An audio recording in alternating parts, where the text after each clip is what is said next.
تبارك الذي نزل الفرقان على عبده ليكون للعالمين نذيرا.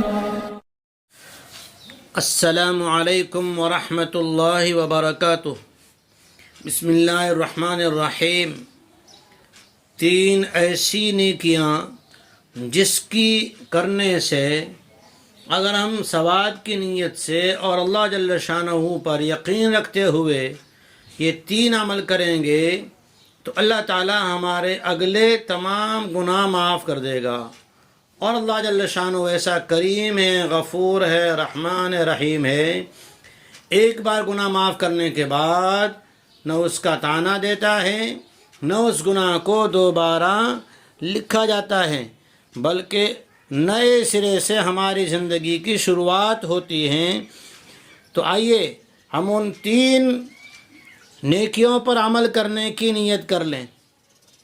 نیت کر لیجئے. اور یہ 3 عمل بخاری شریف میں بھی ہیں، مسلم شریف میں بھی ہیں. وہ عمل کون سے ہیں؟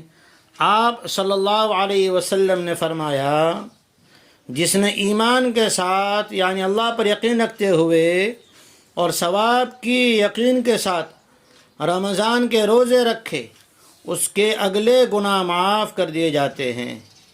دوسری نیکی، جس نے ایمان اور یقین کے ساتھ ثواب کا یقین رکھتے ہوئے تراویح اور رات کی نمازیں پڑھی، تہجد وغیرہ نفل، اس کے بھی اگلے سارے گناہ معاف کر دیے جاتے ہیں.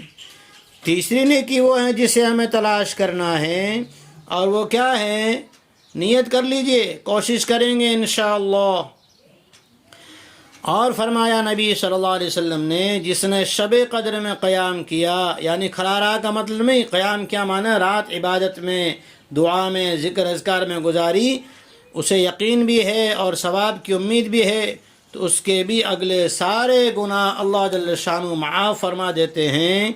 اس میں تینوں باتوں میں اللہ کے نبی صلی اللہ علیہ وسلم نے ایک بات فرمائی کہ ایمانا و احتسابا، یقین بھی اللہ کی ذات پہ رکھے کہ اللہ دے گا، نہ اس میں ریا کا خیال ہو، نہ دنیا میں عابد اور روزے دار اور تراویح والا سمجھے ایسا ہو.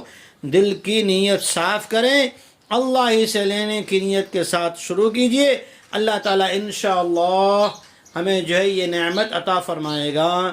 آمین. والصلاة والسلام علی حبیبی محمد و آلہ و اصحابہ اجمعین.